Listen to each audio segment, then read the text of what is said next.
Thank you for the invitation. I'm very happy to be here. And greetings from Finland. I bring you the Finnish perspective on supporting language learners of the school language in our country. And I'm going to talk about the administrational issues and financial issues, and a little bit also about practical issues and the curriculum. Thank you. So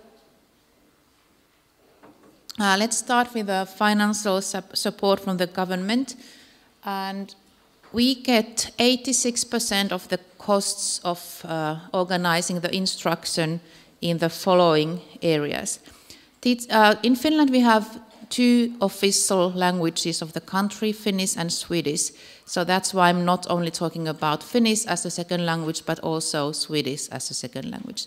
So we get 86% of the real costs of teaching Finnish or Swedish as a second language, instructional support in the mother tongue of the student, and this is 3 hours per week for four persons group.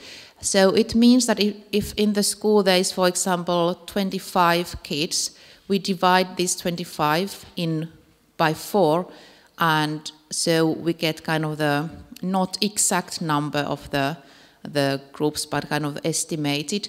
And in one group there could be, for example, 7 students, and in other only 2, if that's in administrational purposes and pedagogical purposes relevant. But still we can use the 3 hours per week if we calculate them all together and divide them by 4. And this support starts from the day when the children arrive into the basic education, and it continues the following 6 years. So it, regardless of the year when the kids arrive in Finland, they have this 6 years. So if they are born in Finland, the support starts in primary school, in kindergarten, the first preschool, and it goes on until the 5th grade. If the child comes, for example, to the 4th grade, he or she can get support for the 4th, 5th, 6th, 7th, 8th, and 9th grade, so until the end of the basic education. So it's always the 6 years. Of course, we can offer the instruction of Finnish or Swedish as second language also after these 6 years, but then the municipality has to pay it 100% by themselves, or the kids have to be placed into the already existing groups where the support, financial support, comes according to the students that have been in Finland less than 6 years, or in basic education less than 6 years. We also get 86% of the financial expenses for the mother tongue instruction, and it's 2 hours per week for 4 persons. And mother tongue instruction is organized if the parents of the students want to have it, and if we find a sufficiently qualified person to do that. Of course, in the smaller municipalities we have problems, for example, finding a good and pedagogically qualified Lingala teacher, for example, or Dari teacher. We can more easily find, for example, Russian teachers almost all over the country, because Russians are the biggest immigrant group in Finland. But anyways, mother tongue instruction is not something that school has to offer, but they can offer if the students' parents ask it.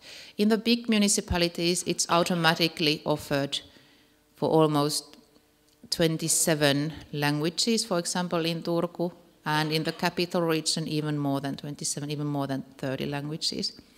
But according to our law for basic education, Finnish or Swedish as a second language has to be offered if the language level of the student is not sufficient for the studying Finnish or Swedish as a first language. I will come back to this later.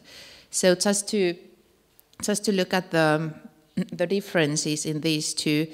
The first one, teaching Finnish or Swedish, is obligatory, the others are not. And the mother tongue instruction can be also offered to not only for the learners who have been born in other country than Finland and talk at home some other language. They can be born in Finland, but still they talk, for example, Kurdish at home.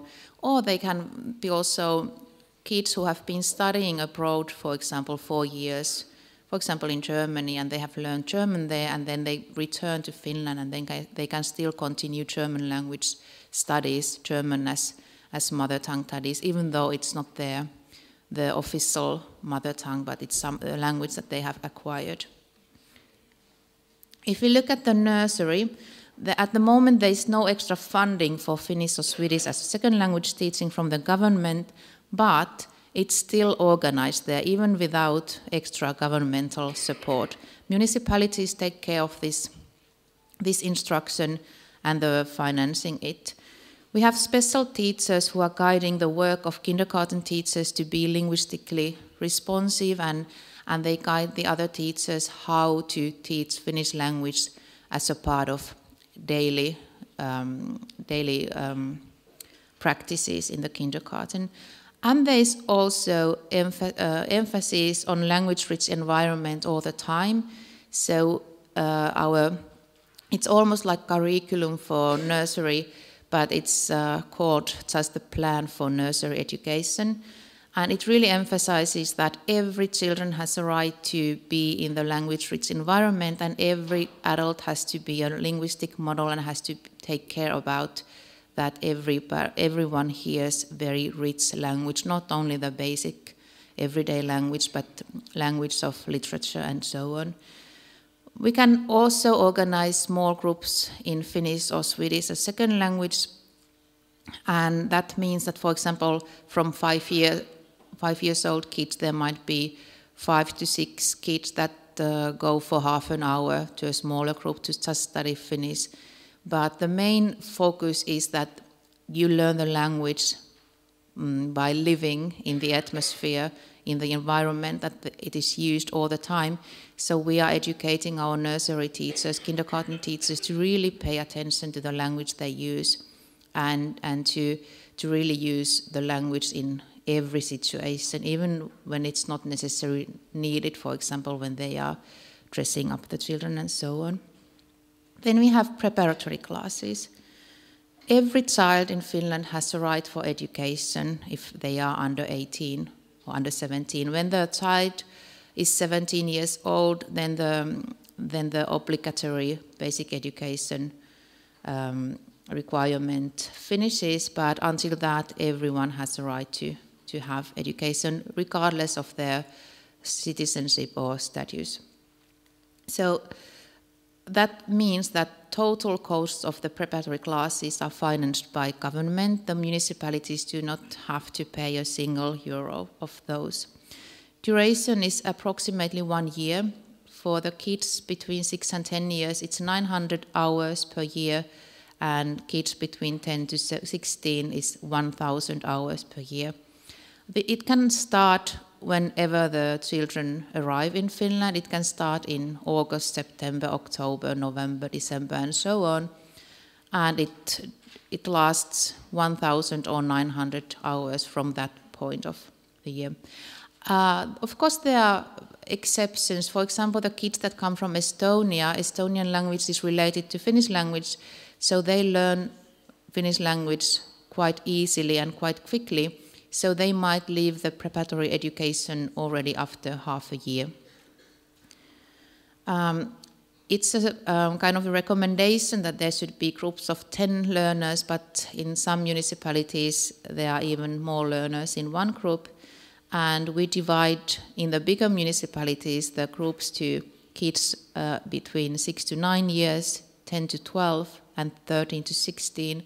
But in smaller municipalities, there might be one group where there are kids from 6 to 16 years. And of course, you all know that it has to be very different teaching then.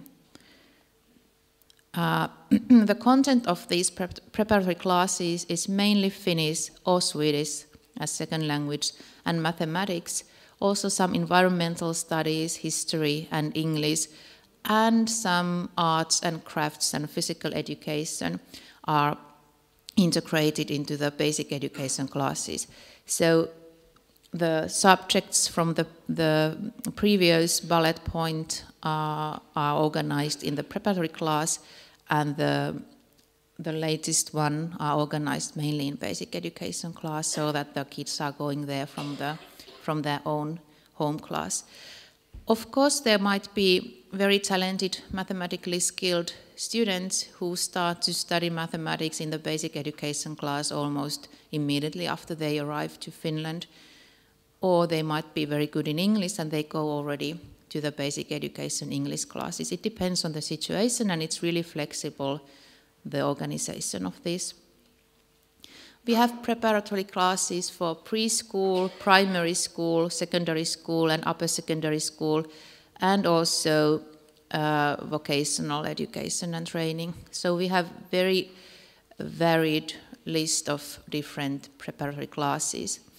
Nowadays, we also have a tendency that we don't put the smallest kids anymore to the separate preparatory class, but we have the inclusive education for the first and second grade, for example. And we have quite optimistic results of that for the smaller, younger kids.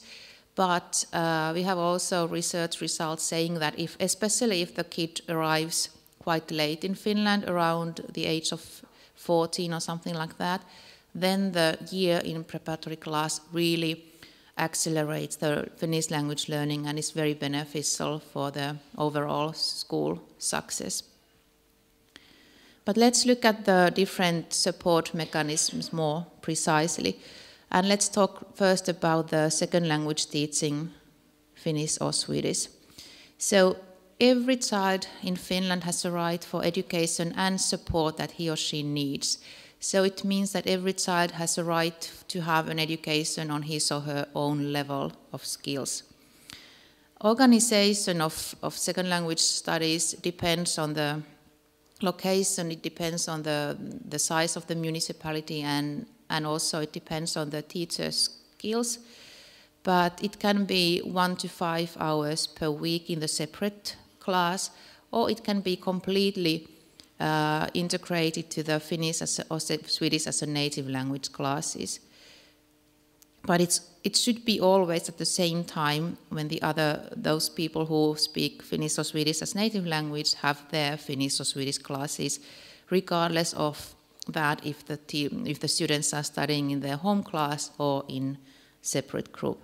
But it has its own curriculum, which has aims, contents, and evaluation criteria. And it's not something that the school can do if they want to. The school has to do it if the child needs it and if the parents so decide. And other similar syllabuses we have in Finnish as a native language, sign language, Sami language, Swedish language, and Romani language, and they are all equal to mother tongue and literature. But it's always the parents who choose which sub-syllabus the students study. The teacher qualification in teaching Finnish or Swedish as a second language is exactly the same as teaching Finnish or Swedish as a native language. So there is no separation in teachers' qualifications. Of course, the students in the second language group are very heterogeneous.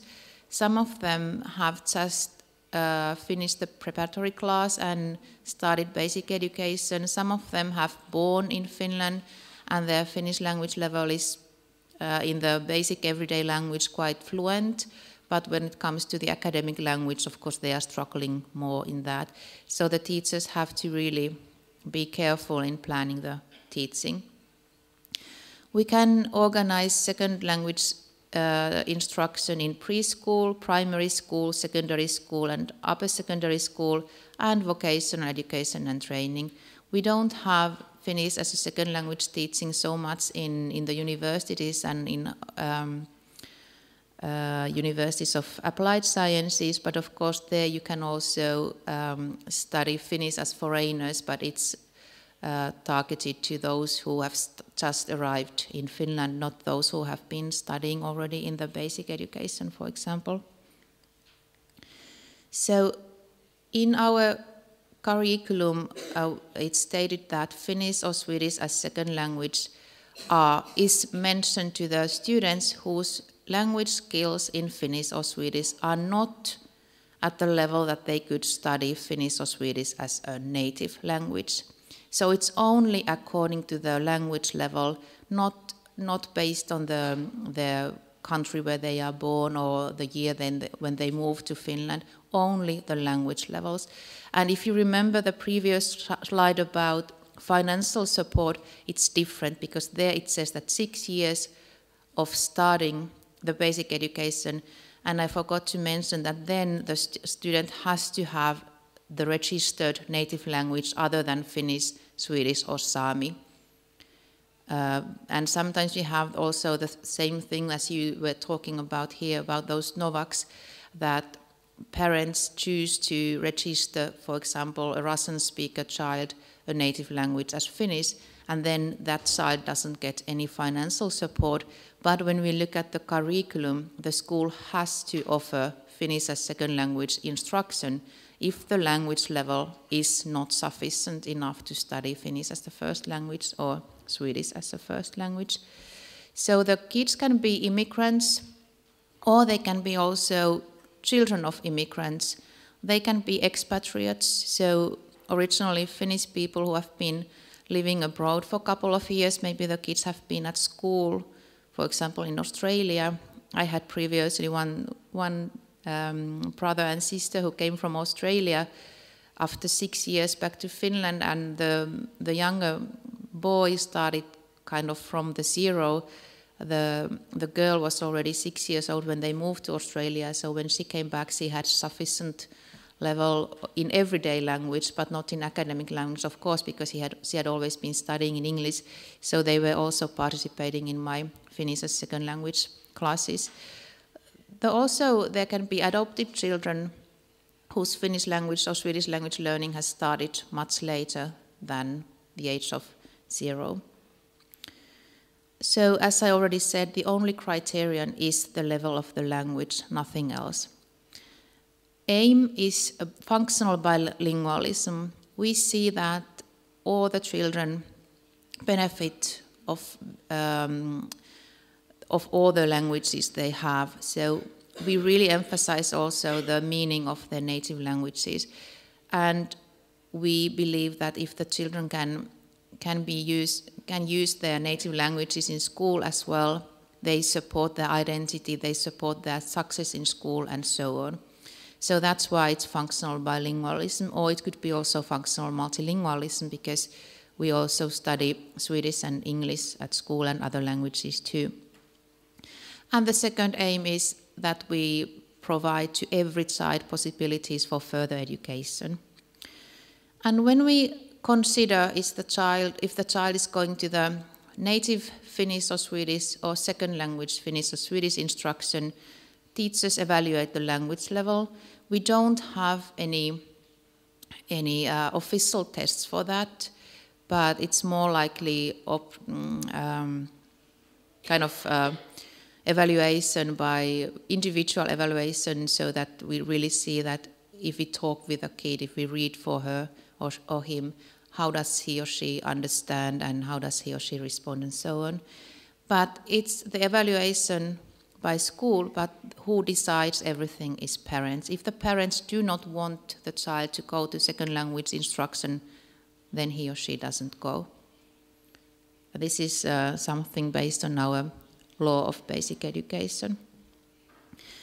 And of course we spend sometimes a lot of time to convince the parents to see what are the benefits of second language teaching compared to Finnish or Swedish as a mother tongue instruction. But normally parents really understand the benefits, but of course there are cases that they just say that no, that's not something for my kid. And then mother tongue teaching. According to our law, everyone has a right to maintain and develop their own languages, and that's why we organized mother tongue teaching 2 hours per week. It's usually after the school day, which is not very motivating for the kids, but because of the administrational issues, it's necessary because there might be 30 different schools in the municipality. In each school, maybe only 2 or 3 for example, Lingala speakers, and we still want to provide Lingala instruction. So we have to collect the kids after school into some school. The groups can be really heterogeneous, except in Russian language, because we have so many Russian speakers, we can really provide lessons for almost each year group. But in other languages, we can have kids from primary education to upper secondary school in the same class, same group, and of course that requires a lot of talent from the teachers. At the moment we still do not have much materials for mother tongue instruction available, but we are fortunate to have very motivated and innovative teachers doing that, so they are developing that subject a lot. Teacher qualifications in this are pedagogical studies and subject studies of the language, but for example, there are some languages that you are not able to reach the qualification in Finland. For example, Kurdish language you can't study in the university level. So at the moment it's not possible to reach the qualification in all languages, but we are at the moment working to change that. Let's see what happens. And then we have also support in mother tongue. That means that during the science, mathematics, history, or whatever lessons, there comes, for example, an Arabic-speaking teacher to the class and teaches, for example, history for the Arabic speakers in that class. So it's contents of the subject in mother tongue. And it can happen in little groups, in separate rooms, but very often it happens in one classroom and there are 2 teachers at the same time. The Finnish speaker, for example, class teacher, and, for example, the Arabic speaker. And they are teaching there simultaneously. And of course, it requires a lot of collaboration between teachers, but it's very beneficial for students' learning outcomes. In Sweden, there is quite the similar system, but the assistants are not qualified teachers who are doing this. They are kind of school assistants, but the system is otherwise very similar, and it's very, very good. But the thing is, at the moment, this exists only in few biggest cities. It's not yet national, but we are kind of aiming to have this in the national level.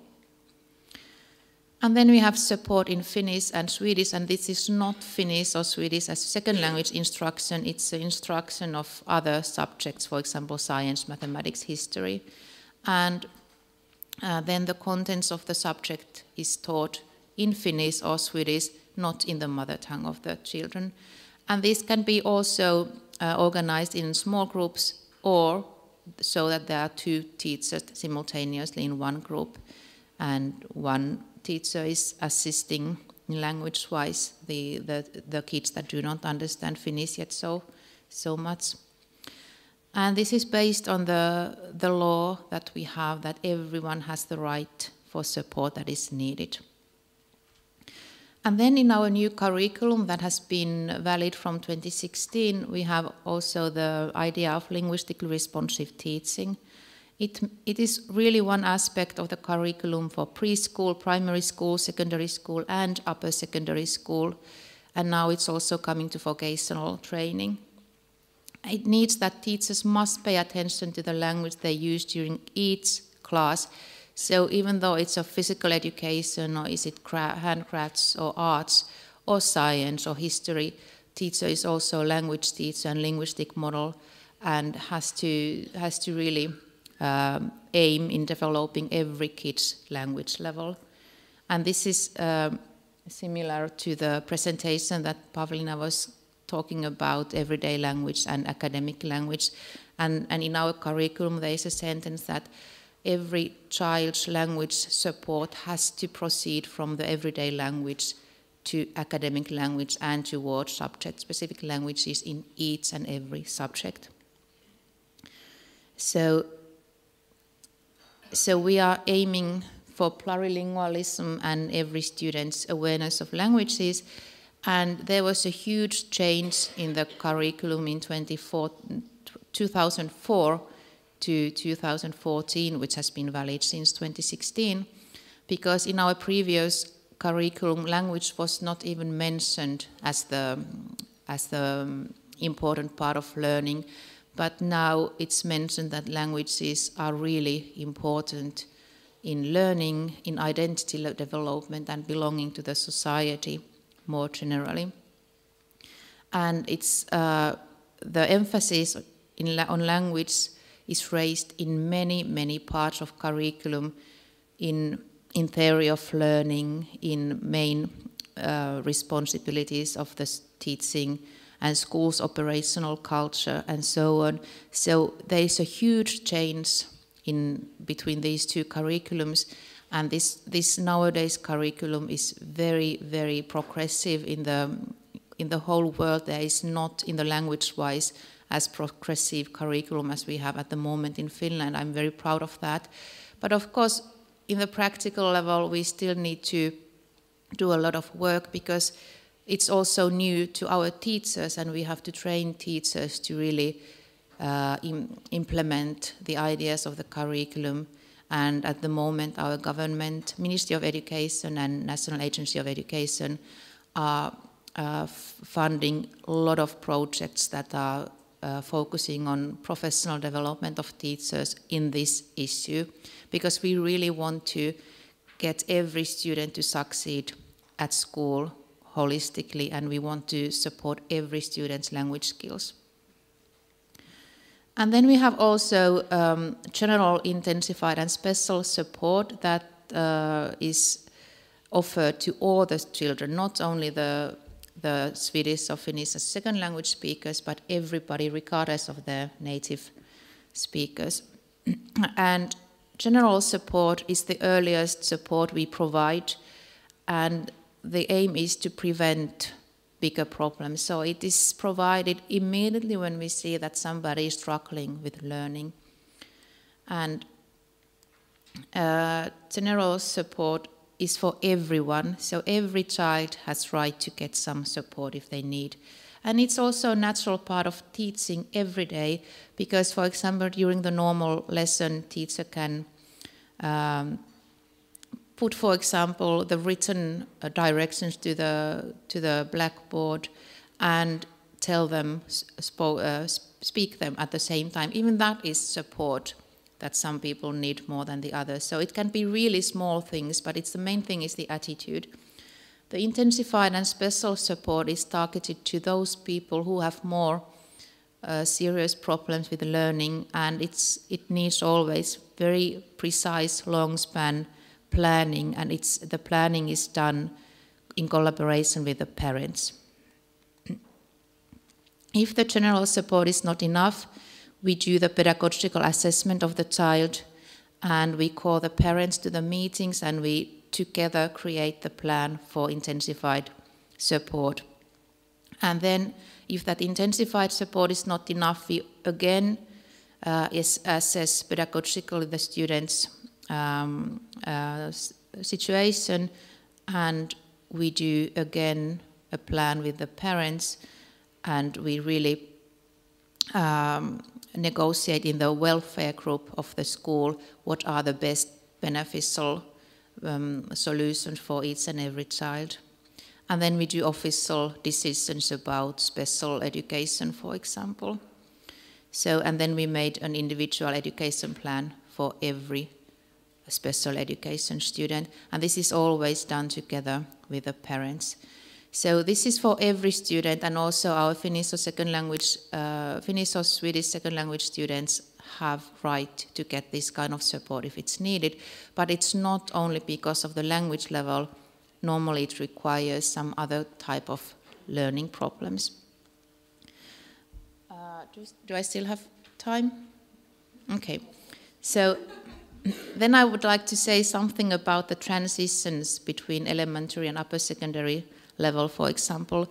We don't have any entrance exams, except in vocational training. Sometimes the language is checked, but we have also the recommendation that the language test has to be only for guiding the instruction and not to exclude students from the learning. And for example, if there is, let's say there is a student has been living in Finland, for example, 3 years, and the Finnish language level is developing, he or she might go to the exam, but he or she gets the place at the school, but the school knows what kind of the support they have to offer to that student based on the test. So that's the recommendation.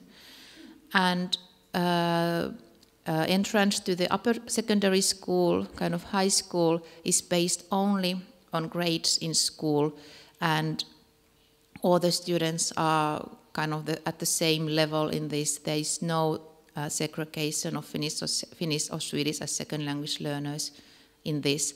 But we can also, if the Finnish level is not, or Swedish level is not enough, we can offer the preparatory class also for upper secondary school or the vocational school, if that's the best solution.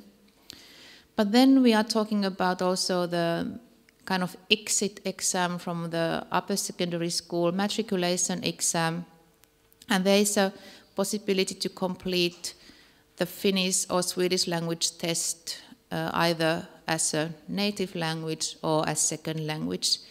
But in other subjects there are no differences in assessment and evaluation. All the students are at the same level. At the moment the universities just changed the language evaluation criteria for entrance exams, and there was a similar, quite racistic thing that they did for the evaluation of Finnish as a second language results, and we are fighting now really hard to change it back as it was. And we believe, because we have really many people and many associations, and even the National Agency of Education are worried about this, so I think we are going to change it very soon as it was. I have short list of facts of Finnish education here, and then I'm going to finish. So national core curriculum leaves space for the local variations, but it's obligatory to follow. So it means that every teacher really has to be linguistically responsible. They have to take language into account in every school, every kindergarten, every upper secondary school in the whole country. Education is free at all levels, and every pupil and student has the right to educational support at every level. And we have support for language minorities and migrants based on our law. And lifelong learning is our focus in our educational system. Educational autonomy is high at all levels. It means that we don't have any national exams, we don't have any evaluation of schools, we don't have any evaluation of teachers. Teachers are very independent and free to implement the curriculum in the ways they want, as long as they follow the guidelines of the curriculum. And quality assurance is based on steering instead of controlling. So we give recommendations, we give professional development, but we don't control. Nobody's salary is based on the outcomes of their students, for example. And the teachers in basic education and upper secondary education have to have master's degree in education. In preschool they can have bachelor's degree, but all the other levels we have requirement of master's degree. And we also encourage our teachers to develop themselves and to participate in professional development all the time. And the curriculum is made on the national level in collaboration with teachers and, for example, researchers from universities and the governmental people. So it sets the objectives and learning outcomes of the different subjects, and each education provider locally makes their own curriculum, and even every school makes their own curriculum, but they all are based on the national curriculum. So, thank you, and if you have some questions, I'm happy to answer them.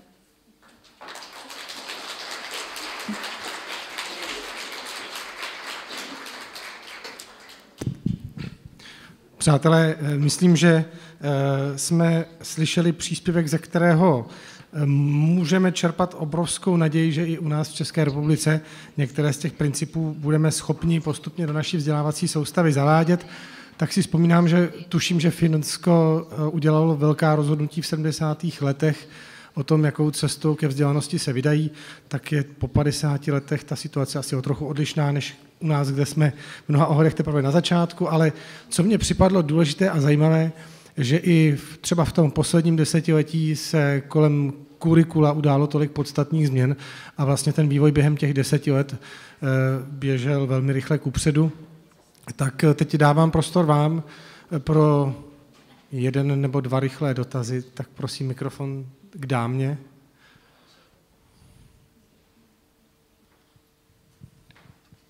Dobrý den, Jana Castro, základní škola Veronský náměstí v Praze. Mám česky nebo anglicky, je to jedno?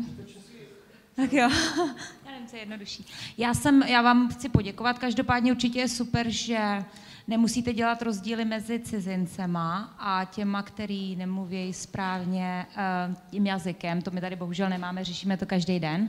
Takže třeba v mém případě moje děti, když se vrátily, já jako expat jsem se vrátila zpátky do České republiky, tak moje děti de facto nemají nárok na žádnou pomoc jazykovou. Ale já jsem se spíš chtěla zeptat z toho organizačního té perspektivy v té škole, protože my s tím soupeříme.